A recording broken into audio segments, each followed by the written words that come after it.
Wow, there is a lot going on today. So, we've got 40 V-Bucks, 1 week left in Ventures, we got the weekly stuff available today, and we have an absolutely massive BR shop. We will get to the One Punch stuff. We even have a special guest for that, but if you want to skip ahead and use code Mista at your checkout, you are more than welcome to do so if you want to support me.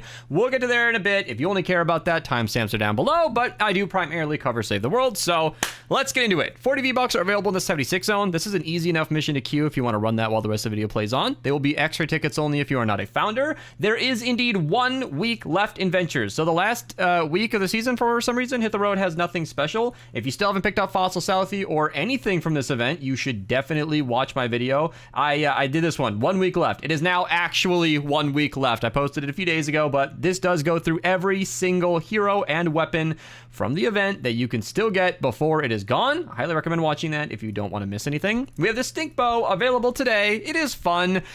You shoot it when it kills stuff. I think if it on kill, it does the stink bomb. It's not an impressive amount of damage. I have covered the weapon thoroughly. I'll try to remember to link it down below if you guys want to see more details on that. But it hasn't changed much since it came out. So, yeah, I guess it's just when you fire the bow, it unleashes stink. I need that stink to do more damage, and it doesn't activate Farah. So even though it's been over a year since this weapon came out, I'm still not happy with that fact. Hot Mix is kind of like an SMG. So it is a pistol, but it shoots in 2-round bursts, and it pierces enemies. So it's actually pretty decent. It's a fairly strong weapon, and you should definitely pick it up if you don't have it. Smasher Basher, decent hardware as far as hardware goes, and it's kind of a rare weapon. So if you want to pick it up just for your collection book, or whatever, that's a nice thing to do. Always pick up the Legendary Flux every single week, and I did miss something very important. Normally I start from the top left and go down, but my brain's doing a lot today. We have a weapon supercharger. For the first time in a long time, I think it was 3 weeks of hero superchargers, and if I'm not mistaken, before that was Corey Perk. Regardless, it wasn't a weapon supercharger, and we like these because it makes our weapons do more damage. So, yeah, there we go. All right. And the extra resources on the right are, I believe it was, Storm Shards. So definitely don't buy those. In my opinion, that is not necessary. And one more thing I want to add with there being 1 week left in the season is the yearly timeline. This is highly recommended to be bookmarked. This is a great way to keep track of everything. If you were using this timeline, you would have known that the Hot Mix and the Primal Stink Bow were coming out a year ago. And next season, we're going to be kicking it off with Ragnarok, Clip, Dungeons. It's going to be a good time. And my Dungeons playlist is a great resource if you guys want to check out Dungeons videos before the season starts. Now, there are some excellent missions available today, and while they are definitely something I'm going to talk about, we have to get over to BR. So, first and foremost, we have to talk about the most interesting thing in the shop, if I can find it, the Blade of Champions. Just kidding. The Blade of Champions is here. Super expensive sword. I'm not sure why it's priced at 1,200 V-Bucks, but if you want to pick it up, it's available. But the One Punch items are here, and Pokey in the voice here is what would you describe yourself, like a massive One Punch fan? What word should we use there? I would not say massive. Okay. But I've become a pretty big fan as of recent. Pokey is a lukewarm One Punch fan. Okay. Let me share my screen, and you can talk to me about all these different characters. We'll start with this character right here. Saitama. Okay. So that's right there is his goofy face. His goofy face. And also, you look at this. This is his goofy face. This is just him neutral, like him just not having any expression.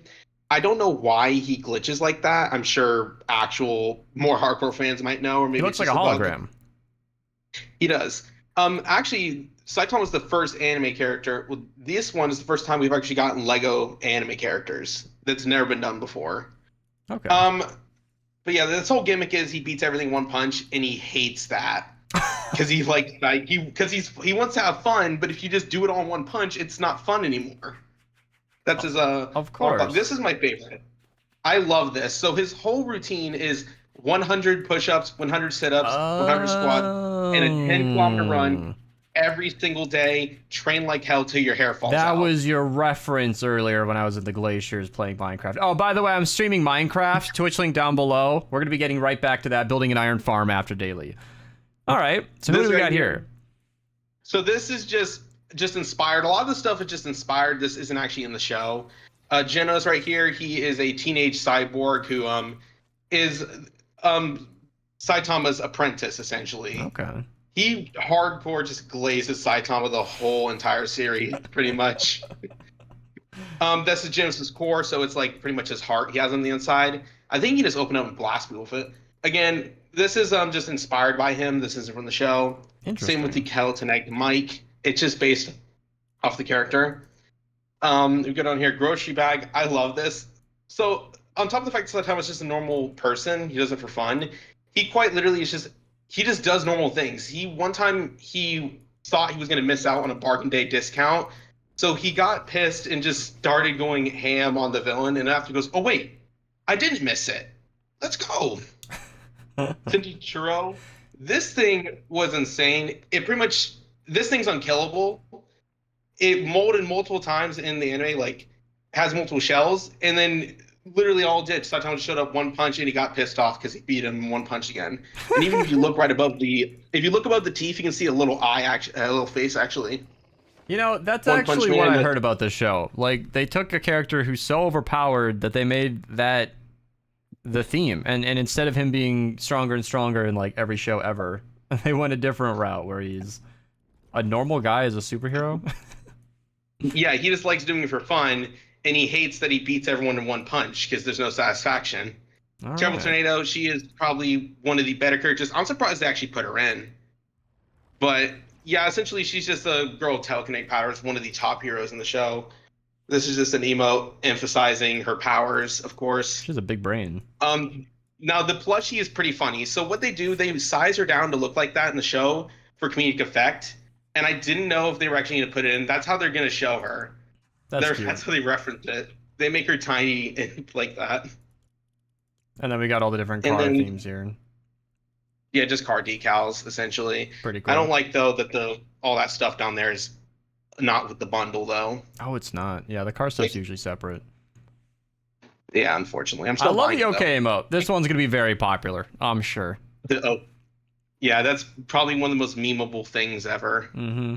I think that's just about covers it. Thank you for gushing about your favorite show ever, Pokey. It's always fun having having you and Archer and whoever's passionate about something coming on, because I've never seen One Punch. I just be looking at it, but it's fun to have a little segment.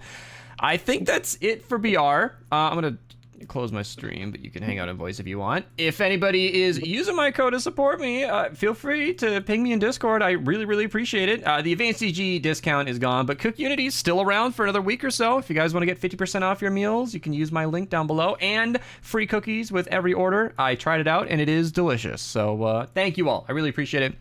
There is no way we're going to have time for jokes today because we still have to get through the missions, but I did get some context from the stream chat that apparently the Blade of Champions was earnable through Fortnite Champions, and now they're selling it to you. So if you missed it, you missed it, and maybe that's why it's so expensive. But yeah, thank you high-level players for joining, including Pokey, for letting me see the highest level Adventures missions. 4x perk up in the 58 4-player in Ventures. Then I want to show the 82 zone, Tar Pit. Excellent for stopping smashers mid-charge. That is very good. Highly recommend using that. And I want to mention the 94 zone so I don't miss it. Llama token number 1 out of 2 is in the 94 zone, and number 2 out of 2 is also in the 94 zone. So that's just about as simple as that could be. And the legendary survivors are also in a line. I'm very happy about that. Husk Cleaver, decent melee, good to pick up. Rescue Trooper Ramirez is a great bonus for ARs and SMGs. 4x perk up in the 108 4-player as well. Then we've got legendary survivor number 1 out of 3. Then we got legendary survivor number 2 out of 3 in the 124 zone. And in the Rescue the Survivors, coincidentally enough, we have legendary survivor number 3 out of 3. So all of the upgrade llama tokens and survivors are in Ventures, which is no big deal. All of you have already finished Ventures, so you can just run that super easy, barely an inconvenience. 4x Eye of the Storm in the 108 4-player as well. And yeah, I'm backing up a step because I just wanted to show the survivors. 4x perk up in the 144-player and Guardian Bull. He gives you crit rating for your hardware weapons, which is great for the Storm King fights, and 4x reperk in the 144-player. So yeah, Ventures is kind of stacked. It's good that you're all done with Ventures because there's a lot to check out there. In Twine, we got the V-Bucks as shown earlier. Then we've got the 82 zone, Husk Stomper, great melee. Love using that with crit hits cause an explosion. Then down here, we've got a double legendary. Super Shredder's a fun AR, not AR. I'm thinking of it's a sniper that shoots shotgun shells. Ranged weapon is what I wanted to say. Reaper Scythe, decent melee as well. You can pick these up, try them out if you're interested, or recycle them, whatever. 4x reperk in the 82 4-player. Then we've got the 4x drops of rain in the 88 4-player, and I think that's almost it until the 160 zone. So we can check the 4x missions as we go along here. 4x drops of rain in 88. Yep. Then we got just XP as far as the eye can see. 4x reperk of the 116 4-player. Okay. All right. Storm Shard. 4x drops of rain again in the 132 4-player. Then the 140s, 4x perk up in both of these. And the 160s are pretty stacked. I'll take a 4.5 out of 5 because Deliver the Bomb is great for the reperk, but it will not count towards your weapon supercharger quest. By the way, if you don't have that weekly quest, description down below explains how to unlock it in every single daily. 5x reperk in the 160, 5x lighting the bottle, 5x reperk, and 5x eye the storm. This is a super easy set of modifiers for a Cat 4. And the vacuum tube sphere, very good with that chain lightning. That'll be great next season. And all the modifiers on these are pretty okay. Honestly, smoke screens manageable with melees. Yeah, not too bad. If you want to grind out those 160s day one, you can go ahead and do so without much resistance there. I want to find this mission right here. Forceful Slugger, decent melee. Critics cause explosion is fun. Viper and Thunderbolt, decent SMG, decent shotgun. Pick them up, use them, try them, recycle them, whatever. They are available today. Then I think, yeah, just the 4x reperk and the 74 player. That is it for Canny. In Plankerton, we're going to be going quick here. We've been going quick, but Monsoon, pocket minigun, great SMG. Love this thing. Showed it recently in a video if you want to go ahead and check that out. And finally, Stonewood. We got an anti-air trap, which is great for the projectiles, but nothing too exciting. And it's been a long daily, so definitely no daily joke. I'm streaming Minecraft, link down below. I'm gonna go build an iron farm right now, and you guys are welcome to come hang out. Otherwise, new videos for Fortnite coming out every few days here. Channel members get early access, and I'll see you guys next time. New season coming soon. Wrap up whatever you need.